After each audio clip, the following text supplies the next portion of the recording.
जो निकाय चुनाव हैं, समाजवादी पार्टी के साथ जो गठबंधन में दल हैं उनके साथ बातचीत कर करके और कोशिश करेगी समाजवादी पार्टी में जो ज़्यादा से ज़्यादा चुनाव लड़ें। जहां भारतीय जनता पार्टी से मुकाबला करना है, सीधा सीधा मुकाबला में समाजवादी पार्टी खड़ी है और मुझे उम्मीद है कि उत्तर प्रदेश में लगातार भारतीय जनता पार्टी जीती है। और हमें आपको सबको पता है कि प्रधानमंत्री जी ने खुद झाड़ू पकड़ा था और उसके बाद उनके पार्टी के बड़े बड़े नेताओं ने झाड़ू पकड़ा, कई जगह झाड़ू लगाया, बड़े बड़े झाड़ू मारने के लिए एम्बेसडर्स बनाए गए। लेकिन आज सच्चाई ये है कि कूड़ा भरा पड़ा है, नाले भरे पड़े हैं, शहरों में गंदगी है। जब कभी भी डेंगू होता है, डेंगू से अक्सर वहीं डेंगू ज्यादा हुआ है जहां बीजेपी के चेयरमैन थे या बीजेपी के मेयर थे। और जो स्मार्ट सिटी का सपना दिखाया था, आखिरकार स्मार्ट सिटी का रूप क्या होगा, स्वरूप क्या होगा, वो भी आज तक सरकार नहीं बता पाई। तो इसलिए जनता इस अर्बन इलेक्शन में भारतीय जनता पार्टी को सबक सिखाएगी।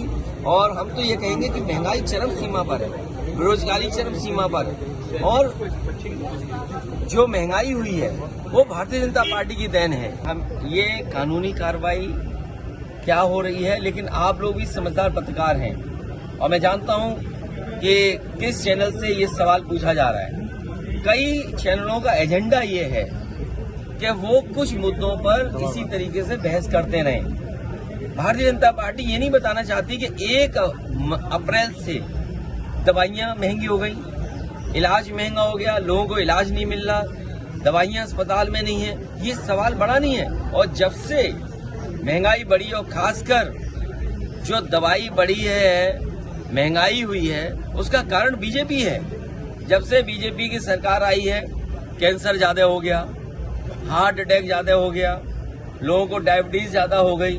ये राजनीतिक कारण तो है ही है। और आर्थिक कारण ये भी है कि डिमांड सप्लाई का जो मामला है कि मान लीजिए बाजार में किसी दवाई की कमी पड़ गई, अपने आप बाजार बढ़ा लिया। याद कीजिए कोरोना के समय पर ब्लैक हुई दवाइयां। तो भारतीय जनता पार्टी जब से आई है तब से दवाइयां भी महंगी हो गई और इलाज भी लोगों को नहीं मिल पा रहा है। ओलावृष्टि में फसल बहुत बर्बाद हुई है, अभी उसको 1 रुपया भी अनुदान सरकार का नहीं मिला है। मैं धन्यवाद देता हूं आपको। आखिरी सवाल में आपकी पत्रकारिता जाग गई। अभी तक तो जो सवाल आप पूछ रहे थे किसी के इशारे पे पूछ रहे थे। मैं इसी बात का इंतजार कर रहा था कि आपके अंदर से सवाल कब निकलेगा। और ये सच्चाई है। याद कीजिए बीजेपी के लोग चिल्लाते थे कि फसल बीमा करा लो, फसल बीमा करा लो। आज फसल बीमा से क्या किसान की मदद हो रही है? या फसल बीमा से जिन कंपनियों ने बीमा किया है उनको मुनाफा कम पा रहे हैं? एक भी किसान को ये सरकार मदद नहीं कर पाई। आलू का किसान बर्बाद हो गया।